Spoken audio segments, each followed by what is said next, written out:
তো এবার আমরা এই ভিডিওতে আরো একটি নতুন অধ্যায় ধরে স্টার্ট করব। তো দেখতে পাচ্ছেন এর আগের ভিডিওতে আমরা ট্রান্সফর্ম নামের যে অধ্যায় সেটিকে ধরে কমপ্লিট করছি। তো এটার নিচে দেখতে পাচ্ছেন আরো একটি নতুন অধ্যায় আছে, আর এই নতুন অধ্যায়টির নাম হচ্ছে ইন্টারঅ্যাক্টিভিটি। আর এটার মধ্যে দেখতে পাচ্ছেন অনেকগুলা টপিক আছে। তো এখান থেকে প্রথম যে টপিক সেটির নাম হচ্ছে অ্যাসেন্ট কালার। আর এই অ্যাসেন্ট কালারের মধ্যে অনেকগুলা ক্লাস আছে। সো এই অ্যাসেন্ট কালার টপিকটা কিভাবে কাজ করে আর এই ক্লাসগুলো কিভাবে কাজ করে আমি যদি আপনাদের একটু দেখানোর চেষ্টা করি, স্ক্রল করে নিচের দিকে যাব, এখানে দেখতে পাচ্ছেন দুইটা চেক বক্স আছে। এই দুইটা চেক বক্সের মধ্যে প্রথম যে চেক বক্স এটা হচ্ছে ডিফল্ট কালারের একটা চেক বক্স, আর এই যে পরের যে চেক বক্সটা আছে এটা হচ্ছে কাস্টম কালারের একটা চেক বক্স।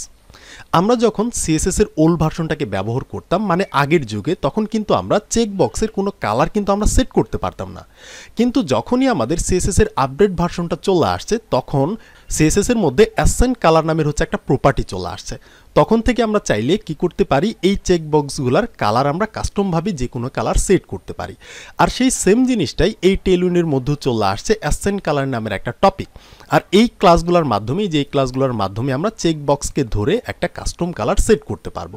তো চলেন আমরা প্র্যাকটিক্যালি দেখে নিই যে এই কাজটা আমরা কিভাবে করতে পারি। তো এইখান থেকে এর আগের ভিডিওর কাজগুলোকে রিমুভ করে দিলাম। তো এই জন্য হচ্ছে আমাদের একটা ইনপুট তৈরি করতে হবে, আর ইনপুটের টাইপটা কি হবে, চেক বক্স টাইপের একটা ইনপুট হবে। আর এইখানে আমি কিছু একটা লিখতে পারি যে এটা হচ্ছে আমাদের, আচ্ছা এটার পরে গিয়ে আমি লিখতে পারি যে এটা হচ্ছে আমাদের চেক বক্স -1, এটা হচ্ছে আমাদের 1 নাম্বার চেক বক্স। আর এই লাইনটাকে আমি আরেকবার কপি করলাম, এটা হচ্ছে আমাদের 2 নাম্বার চেক বক্স। আর এখানে হচ্ছে আমি একটা লাইন ব্রেক করতে পারি যাতে করে হচ্ছে নিচের দিকে চলে আসে, 2 বার আমি বিআর দিলাম। তাহলে এই যে কর্নারে দেখতে পাচ্ছেন আমাদের 1 নাম্বার চেক বক্স, আর এটার নিচে দেখতে পাচ্ছেন 2 নাম্বার চেক বক্স কিন্তু এখানে চলে আসছে। তো আমি আরেকটা কাজ করতে পারি, আমি এখানে একটা ডিপ তৈরি করতে পারি। সো এই ডিভের মধ্যে হচ্ছে আমি এই দুইটারে উপরের মধ্যে উঠাই দিলাম। তাহলে এইরকম থাকলো। এবার আমি এই ডিভের মধ্যে একটা ক্লাস দিয়ে বলতে পারি যে এমটি মার্জিন টপ হচ্ছে আমি 11-র মতো চাইতেছি, আর এমএস মার্জিন স্টার্ট এটাকেও হচ্ছে আমি 11-র মতো চাইতেছি। তাহলে জাস্ট একটু মাঝখানে চলে আসছে, আমরা যাতে পুরা সাইডটাকে দেখতে পারি এই জন্য আমরা মার্জিন দিয়ে এটাকে মাঝখানে আনলাম। সো আপনি এই ডিপটাকে ভুলে যান, আপনি জাস্ট এই ইনপুটগুলোর দিকে একটু লক্ষ্য করে দেখেন। তাহলে দেখেন দুইটা ইনপুট। এবার আমি যদি চেক করি তাহলে দেখেন ডিফল্ট যে ব্লু কালার সেটা কিন্তু পাইতেছে। চেক করতেছি দুইটা যে ডিফল্ট যে ব্লু কালার সেটা কিন্তু পাইতেছে, ঠিক আছে। আর আমরা চেক বক্সের মধ্যে কি করতে পারবো, একাধিক জিনিসপত্রকে আমরা চেক করতে পারি, এটা আমরা জানি। আচ্ছা, তো একইভাবে হচ্ছে আমি এইটার নিচে গিয়ে আরেকটা ডিপ তৈরি করতে পারি। এই ডিপের মধ্যে হচ্ছে আমি ইনপুট একটা রেডিও বাটন আমি তৈরি করতে পারি। আর এটার মধ্যে আমি কিছু লিখে দিতে পারি যে এটা হচ্ছে মেল, আর কপি করলাম এটা হচ্ছে ফিমেল। তাহলে আমি যদি এখানে যাই, সো আমরা দুইটা কিন্তু, আচ্ছা এখানেও আমি ক্লাসটা দিয়ে বলতে পারি যে এমটি মার্জিন টপ আমি 11-র মতো চাইতেছি, আর এমএস মার্জিন স্টার্ট 11-র মতো চাইতেছি। তাহলে কি হয়েছে, এটা কিন্তু মাঝখানে আসছে। এবার আমি যদি রেডিও বাটনটাকে ক্লিক করি তাহলে কিন্তু এইটাও একটা ডিফল্ট ব্লু কালার কিন্তু পাইতেছে। আর আমরা জানি রেডিও বাটনের ক্ষেত্রে আমরা জাস্ট দুইটার মধ্যে বা একাধিক বাটনের মধ্যে একটাকে আমরা চুজ করতে পারি, হয় সেটা মেল, না হয় সেটা ফিমেল, হয় সেটা ইয়েস, না হলেও সেটা হচ্ছে নো, এরকম একটা ব্যাপার। আর চেক বক্সের মধ্যে আমরা একাধিক জিনিসপত্রকে চেক করতে পারি। তো আমি এখানে যে কাজটা করব, এই যে এটাকে আমরা বলে দিব যে এটা হচ্ছে ধরেন জেন্ডার কিছু একটা। একইভাবে এটাকে আমি কপি করলাম, কপি করে হচ্ছে আমি এই নেমের মধ্যে দিয়ে দিলাম জেন্ডার। তাহলে এবার আমি যদি ক্লিক করি, এবার আমরা জাস্ট একটাকে ক্লিক করতে পারবো দুইটার মধ্যে, আমরা দুইটাকেই কিন্তু চুজ করতে পারবো না, কারণ এটা হচ্ছে একটা রেডিও বাটন। আর এই জিনিসগুলো কিন্তু আমরা অলরেডি সিএসএস এর মধ্যে শিখে আসছি, বাট আমরা চেক বক্সের মধ্যে কিন্তু একাধিক জিনিসপত্র আমরা চেক করতে পারবো। আমরা যদি এখানে বলে দিই যে এটা হচ্ছে চেক বক্স কিছু একটা, এটাকে আমি কপি করলাম, এই নেমের মধ্যে দিয়ে দিলাম, তারপরও কিন্তু কোনো চেঞ্জেস আসবে না, আমরা দুইটাকে চেক করতে পারবো, বাট এইখানে আমরা দুইটাকে পারবো না। আচ্ছা গেল। এবার আমাদের মূল উদ্দেশ্য হইতেছে, এই যে দেখেন আমরা ক্লিক করতেছি, ডিফল্ট কিন্তু একটা ব্লু কালার পাইতেছে। এবার আমরা এই কালারটাকে চেঞ্জ করে আমাদের ইচ্ছামতো একটা কাস্টম কালার সেট করতে চাইতেছি। তো এই কাজটাকে আমরা করতে পারবো টেলউইন্ডের এই ক্লাসগুলোর মাধ্যমে। আমি জাস্ট কি করবো, আমি এখান থেকে ধরেন আমি চাইতেছি আমাদের যে চেক বক্সের ইনপুটটা আছে, আমি এখানে যে কোনো একটা জায়গায় আমাদের একটা ক্লাস নিতে হবে, ক্লাসের মধ্যে বলতে হবে যে আমরা কি চাইতেছি, আমরা হচ্ছে এখানে ক্লিক করে আমাদের বলতে হবে অ্যাসেন্ট যে কালারটা আছে সেই কালারটাকে আমরা যে কোনো কালার এখান থেকে দিতে পারি। আমরা দেখে নিব এখানে কি কি কালার আছে, সবগুলা কালারই কিন্তু এখানে আপনি পেয়ে যাবেন। টেইলউইন্ডের মধ্যে যতগুলা কালার অ্যাভেলেবল আছে সবগুলা কালার কিন্তু আমরা এখানে পেয়ে যাব। তো আমি চাইতেছি রেড করতে। তাহলে দেখেন এবার আমি যদি ক্লিক করি এটা কিন্তু রেড কালার হয়েছে, বাট এটা কিন্তু আবার ওই যে ডিফল্টের মতোই আছে। তো আমি চাইলে এইগুলোর কালারও কিন্তু চেঞ্জ করতে পারি। তো আমি এইখানে গিয়ে বলতে পারি ক্লাস এইটার যে অ্যাসাইন কালার আছে, অ্যাসাইন কালার এটা হয়ে যাবে ধরেন ব্লু কালার, সরি ব্লু তো হচ্ছে ডিফল্টভাবে আছে। তো আমি এখান থেকে বলতে পারি এটা হয়ে যাবে হাইফেন অরেঞ্জ কালার কিছু একটা, অরেঞ্জের হচ্ছে এখান থেকে 600। তাহলে এবার কিন্তু এইটার কালারটাও চেঞ্জ হয়ে যাবে, দেখতে পাচ্ছেন এটা রেড এটা অরেঞ্জ। সো একইভাবে আমরা এই যে রেডিও যে বাটন আছে এটারও কালার চেঞ্জ করতে পারি। এখানে গিয়ে ক্লাস দিয়ে বলতে পারি ক্লাস আমরা চাইতেছি এটার যে অ্যাসাইন কালার আছে এইটাকে আমি হচ্ছে চেঞ্জ করতে চাইতেছি। তো এইখান থেকে আমি যে কোনো একটা কালার সেট করতে পারি। এখান থেকে হচ্ছে আমি চাইলে গ্রিন কালারটাকে সেট করতে পারি, গ্রিনের হচ্ছে এখান থেকে 700 কিছু একটা। তাহলে ক্লিক করলাম, এই যে দেখতে পাচ্ছেন গ্রিন কালার কিন্তু হয়েছে। দেখেন এই যে এটা ব্লু, এটা কিন্তু গ্রিন কালার। সো দেখতে পাচ্ছেন একইভাবে আমি যদি বলি যে না আমি এইটাকেও রেড কালার করতে চাইতেছি, রেডটা আমাদের চোখে লাগে এই জন্য আমি রেডটাকে বেশি ব্যবহার করি। সো আমি যদি ক্লিক করি দেখতে পাচ্ছেন রেড কালার কিন্তু হয়ে গেছে, বাট এইটা কিন্তু ব্লু কালার। তো আই হোপ আমি আপনাদের বোঝাতে পারছি যে এই অ্যাসেন্ট টপিকের মাধ্যমে কি করা হয়। চেক বক্স রেডিও টাইপের যে জিনিসগুলো আছে এগুলোকে আমরা কালার করতে পারতাম না আগের যুগে, বাট এখনকার যুগে আমরা কি করতে পারি এটাকে কালার করতে পারি, আর টেলউইন্ডের মাধ্যমে তো করতেই পারি। আচ্ছা এটা গেল। তো আমি যদি স্ক্রল করে নিচের দিকে যে আপনি এখান থেকে আরও কিছু দেখে নেবেন যে হভার ফোকাসের মধ্যে ব্রেক পয়েন্টের মধ্যে কীভাবে ইউজ করতে হয়, বা আপনি চাইলে কালারটাকে হচ্ছে কাস্টমও করতে পারেন। এরপর দেখতে পাচ্ছেন অ্যাপিয়ারেন্স নামের হচ্ছে আরেকটি নতুন টপিক আছে। সো এই টপিকটা কিভাবে কাজ করে এখানে দেখেন তারা এক্সাম্পল দেখাইছে। ফর এক্সাম্পল আপনি ধরেন একটা ফর্ম তৈরি করছেন, সেটা হচ্ছে সিলেক্ট টাইপের ফর্ম। তো সিলেক্ট টাইপের ফর্মের মধ্যে কিন্তু বাই ডিফল্টভাবে এরকম একটা অ্যারো সাইন কিন্তু চলে আসে। সো আমি যদি এটাকে কপি করি, এখান থেকে কপি করে যদি আমি এখানে এটার পরিবর্তে আমি জাস্ট একটা যেহেতু ফর্ম বানাবো এই জন্য ফর্ম নামের একটা ট্যাগ নিতে পারি, আর এই ট্যাগের মধ্যে হচ্ছে আমি এই জিনিসটাকে কন্ট্রোল ভি মেরে পেস্ট করতে পারি। সো এইটা কীভাবে তৈরি করতে হয় আমরা কিন্তু জানি, একটা সিলেক্ট নামের ট্যাগ নিতে হয়, এখানে কিছু একটা লিখে দিতে হয়, সেগুলোই কী হয় সেগুলো কিন্তু আমাদের এখানে চলে আসে, দেখতে পাচ্ছেন। তো আমরা যখনই এই সিলেক্ট নামের ট্যাগটা নেই আর এখানে অপশন নামের ট্যাগটা নেই তখন কিন্তু বাই ডিফল্টভাবে এখানে একটা ডাউন অ্যারো টাইপের একটা আইকন কিন্তু বা একটা সিম্বল কিন্তু আমাদের সামনে চলে আসে। এটা কিন্তু বাই ডিফল্টভাবে চলে আসে, বাট আমি যদি চাই যে না আমি এই ডাউন অ্যারোটাকে চাইতেছি না, এটা আমার লাগবে না, তো তখন আমি কি করতে পারি, তখন হচ্ছে আমি এই অ্যাপিয়ারেন্সের মধ্যে থেকে এই ক্লাসটাকে ব্যবহার করতে পারি। জাস্ট একটাই ক্লাস আছে। সো আমি গিয়ে যদি বলি যে আমি কি করতে চাইতেছি, আমি চাইলে যে সিলেক্টের মধ্যে ক্লাস দিয়ে বলতে পারি যে আমি অ্যাপিয়ারেন্সটা যে আছে এইটাকে আমি নান করতে চাচ্ছি, তাহলে কিন্তু দেখতে পাচ্ছেন ডাউন অ্যারোটা যে আছে এটা কিন্তু চলে গেছে। তো এই টপিকটা মূলত এইটার মধ্যেই ব্যবহার করা হয় যে একটা সিলেক্ট ফর্ম আছে সেখান থেকে আপনি এই অ্যারোটাকে হচ্ছে আপনি নান করে দিবেন, ঠিক আছে। তো আপনি এই কাজটাকে হচ্ছে এইভাবে করতে পারেন। আর এই ক্লাসটা আপনি ব্যবহার করবেন কোথায়, এই সিলেক্ট নামের ট্যাগের মধ্যে, তাহলেই কিন্তু এটা কাজ করবে।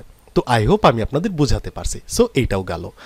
এরপর দেখতে পাচ্ছেন কার্সর নামের হচ্ছে একটি নতুন টপিক আছে। সো যেহেতু কার্সর তার মানে হচ্ছে আমাদের এই যে মাউসটা আছে না, এই যে কার্সর এটা যে ঘুরতেছে এটাকে আমরা বিভিন্ন ভেরিয়েন্টে কনভার্ট করতে পারবো।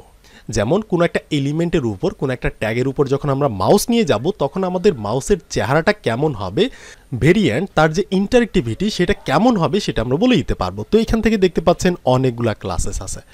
সো আমি যদি আপনাদের দেখাই তারা এক্সাম্পল কি দেখাইছে, তার একটা বাটনের সঙ্গে দেখাইছে। তো আমি এখানে একটা বাটনই তৈরি করতে পারি, বিটিএন একটা বাটন তৈরি করলাম, এটা হচ্ছে ক্লিক মি কিছু একটা, আর এইটাকে হচ্ছে আমরা একটা ব্যাকগ্রাউন্ড কালার দিতে পারি বিজি, এটা হচ্ছে ইন্ডিগো, ইন্ডিগোর হচ্ছে আমি এখান থেকে 800 দিয়ে দিলাম। তাহলে এরকম একটা বাটন চলে আসছে, আর আমি বলতে পারি এমটি মার্জিন টপ এখান থেকে 10, এমএস মার্জিন স্টার্ট এটাও হচ্ছে এখান থেকে 10, তাহলে একটু এদিকে চলে আসছে। এবার আমি চাইতেছি পিএক্স এক্স অক্ষ বরাবর একটা প্যাডিং চাইতেছি, সেটা হচ্ছে 4 এর মতো, তাহলে কেমন হয় এরকম, এবং হচ্ছে পিওয়াই আমি ওয়াই অক্ষ বরাবর 2 এর মতো একটা প্যাডিং চাইতেছি। এরপর হচ্ছে আমি রাউন্ডেডটাকে হচ্ছে জাস্ট রাউন্ডেড চাইতেছি, তাহলে এরকম একটা রাউন্ডেড। আর টেক্সটটা যে আছে টেক্সট হাইফেন এটার কালারটাকে আমরা হোয়াইট করে দেব, তাহলে এরকম দেখেন এটা হচ্ছে ডিফল্ট একটা বাটন, জাস্ট একটা সিম্পল বাটন। তো এটার উপর যদি আমরা মাউস নিয়ে যাই তাহলে দেখেন মাউসের যে পয়েন্টারটা যে কার্সরটা এটা কিন্তু হাতের মতো হয়েছে, এইভাবে ক্লিকেবল টাইপের কিছু একটা। তো এবার আমি এখান থেকে এই ক্লাসগুলোকে যদি ব্যবহার করি কার্সর অটো, তাহলে কি হয়। সো আমি এখানে গিয়ে কোনো একটা জায়গায় এখানে গিয়ে আমি বলতে পারি যে আমি এইটার যে কার্সরটা আছে এটাকে আমি অটো করতে চাইতেছি, তাহলে কোনো চেঞ্জেস আসবে না, দেখতে পাচ্ছেন অটো, জাস্ট এই যে হাতের মতো যেটা ছিল এইটা চলে গেছে, এইটা জাস্ট অটোভাবে এখানে একটা কার্সরের মতো একটা বিহেভিয়ার করতেছে। আচ্ছা, এবার আমি যদি ডিফল্টটা দিই তাহলে কি হয়? সো আমি এখানে গিয়ে বলতে পারি যে আমি এটাকে ডিফল্ট করতে চাইতেছি। তাহলে আমি মাউসটা নিয়ে যাব, দেখতে পাচ্ছেন এইটাও ডিফল্ট। অটো আর ডিফল্ট এই দুইটা প্রায় সেমভাবেই কাজ করে। আচ্ছা, এইটার পরে দেখতে পাচ্ছেন কার্সর পয়েন্টার। সো পয়েন্টার দিলে কি হবে? হাতের মতো হবে। তো আমি গিয়ে যদি বলি যে আমি কার্সরটাকে পয়েন্টার করতে চাচ্ছি, তাহলে এই যে দেখেন মাউসটা নিয়ে গেলাম, এবার কিন্তু কার্সরের যে মানে কার্সরটা সেটা কিন্তু হাতের মতো একটা ক্লিকেবল টাইপ বা একটা পয়েন্টার টাইপের কিন্তু হয়েছে। এখানে মাউসটা নিয়ে গেলে আমাদের ক্লিক করতে বলতেছে, এরকম একটা ব্যাপার। তো এটা যদি আপনি করতে যান যে আপনি একটা এলিমেন্টের উপর মাউস নিয়ে যাবেন, তখন যাতে এটা হাতের মতো হয়, তখন আপনি এই ক্লাসটা বলতে পারেন যে কার্সর পয়েন্টার, তাহলে কিন্তু সেটা হাতের মতো ক্লিকেবল হয়ে যাবে। এরপর দেখতে পাচ্ছেন ওয়েট। তো আমি গিয়ে যদি বলি কার্সরটাকে আমি ওয়েট করাইতে চাইতেছি, তাহলে কি হবে? এই যে দেখেন কার্সরটা কিন্তু গোল গোল ঘুরতেই থাকবে, মানে এখানে আমাদের ওয়েট করতে বলতেছে কিছু একটা, যে ডেটা এখনো ফেচ হয়ে আসে নাই, তুমি একটু ওয়েট করো, তারপর তুমি ক্লিক করতে পারবা। তো এরকম কিন্তু আপনি স্টাইলও করতে পারেন যদি আপনার লাগে। এরপর দেখতে পাচ্ছেন টেক্সট। তো আমি গিয়ে বলতে পারি যে এটাকে আমি টেক্সট করতে চাইতেছি, তাহলে এই যে দেখেন আমাদের যে কার্সর সেটা কিন্তু টেক্সটের মতো হয়েছে, দেখতে পাচ্ছেন? মানে ক্লিক করে আমরা কিছু একটা লিখতে পারবো, এরকম একটা টেক্সট টাইপের কিন্তু হয়েছে, খারাপভাবে কিন্তু হয়েছে। আচ্ছা, তো এরপর হচ্ছে আমরা কি করতে পারবো? মুভ টাইপের করতে পারবো। সো আমি গিয়ে যদি বলি আমি মাউসের যে কার্সর এটাকে আমি মুভ টাইপের করতে চাচ্ছি, তাহলে দেখেন এই যে মানে ক্লিক করে ড্র্যাগ এন্ড ড্রপ করে মানে নিয়ে যাওয়ার মতো এরকম একটা স্টাইল কিন্তু হয়েছে মাউসটা, দেখেন এইরকম। তো এখান থেকে হচ্ছে আপনি এগুলাকে দেখে নেবেন। এই যে হেল্প, আপনি যদি কার্সর হেল্প দেন তাহলে হচ্ছে কার্সরের পাশে প্রশ্নবোধক একটা চিহ্ন টাইপের জিনিস চলে আসবে, মানে একটা হেল্প টাইপের একটা জিনিস চলে আসবে। তারপর আপনি যদি নট অ্যালাউ মারেন, যে কার্সর নট হাইফেন অ্যালাউ, তাহলে কি হবে? এখানে কার্সরটা অ্যালাউই না, দেখতে পাচ্ছেন রেড টাইপের কিন্তু চলে আসছে। তো এইভাবে আপনি দেখে নেবেন এই যে প্রোগ্রেস, এটা দিলে ঘুরতেই থাকবে মাউসের পাশে একটা সার্কেল টাইপের, তারপর হচ্ছে সেল এইরকম হবে, তারপর হচ্ছে যে এটা এরকম হবে, এটা এরকম হবে, তারপর হচ্ছে এইটা এরকম হবে, কার্সর কপি এরকম হবে, মানে মাউসটা নিয়ে গেলে প্লাস টাইপের একটা চিহ্ন থাকবে, মনে হবে যে কপি করতে বলতেছে আমাদের। তারপর হচ্ছে নো ড্রপ, এখান থেকে কেউ ড্র্যাগ এন্ড ড্রপ করতে পারবে না। তারপর হচ্ছে এই টাইপের করতে পারবে, এই টাইপের করতে পারবে, তারপরে যে রিসাইজ টাইপের করতে পারবে। তো এইখান থেকে আপনি এই জিনিসগুলোকে দেখে নেবেন, তারপর আপনি জুম ইন জুম আউট এই টাইপের স্টাইলে কিন্তু আপনি করতে পারেন। আচ্ছা, তো এইটা গেল। আমি যদি স্ক্রোল করে নিচের দিকে যাই, তারা এগুলাই দেখাইছে, তারা হবারের মধ্যে ব্যবহার করতেছে যে কার্সরটা প্রথম অবস্থায় নট অ্যালাউ থাকবে, কিন্তু কেউ যদি ফোকাসে নিয়ে যায়, অর্থাৎ সেটার উপর নিয়ে যায় বা ক্লিক করে, তখন সেটা অটো হয়ে যাবে। এরপর তারা একইভাবে ব্রেক পয়েন্টের মধ্যে ব্যবহার করতেছে। এরপর দেখেন ক্যারেট কালার। তো এখানে কিছু ক্লাসেস আছে, আমি যদি স্ক্রোল করে যাই, এই যে এটাকে আপনি চিন্তা করতে পারেন একটা ইনপুট বা একটা টেক্সট এরিয়া, এটার কালারটা দেখেন, এটার কালারটাকে কিন্তু তারা চেঞ্জ করছে। সো এইটাকেই বলে ক্যারেট চেঞ্জ। তো আমি গিয়ে যদি এখানে একটা তৈরি করি, ধরেন এখান থেকে আমি বলতে পারি যে কিছু একটা, সো এখান থেকে আমি এখান থেকে টেক্সট এরিয়ায় তৈরি করতে পারি। আপনি ইনপুটও তৈরি করতে পারেন বা টেক্সট এরিয়াও তৈরি করতে পারেন। তো করলাম। এরপর যদি আমি এখানে যাই, আমরা আপাতত কিছু দেখতে পারবো না, কারণ হচ্ছে টেইলউইন্ডটাকে ইনক্লুড করলে প্রজেক্টের মধ্যে টেক্সট এরিয়াটা ডিফল্টভাবে এরকম দেখা যায় না। সো আমি যদি জুম ইন জুম আউট করি, ওইরকমভাবে দেখা যাবে না। আচ্ছা, বাট আমরা যদি ক্লিক করি এখানে, তাহলে কিন্তু আমরা বুঝতে পারবো যে এখানে একটা টেক্সট এরিয়া আছে। এই যে এখান থেকে দেখেন এই যে জিনিসটা আছে, কিন্তু আমরা ডিফল্টভাবে বুঝতে পারতেছি না, কারণ এইটার যে বর্ডার থাকে এটাকে হাইড করা থাকে ডিফল্টভাবে।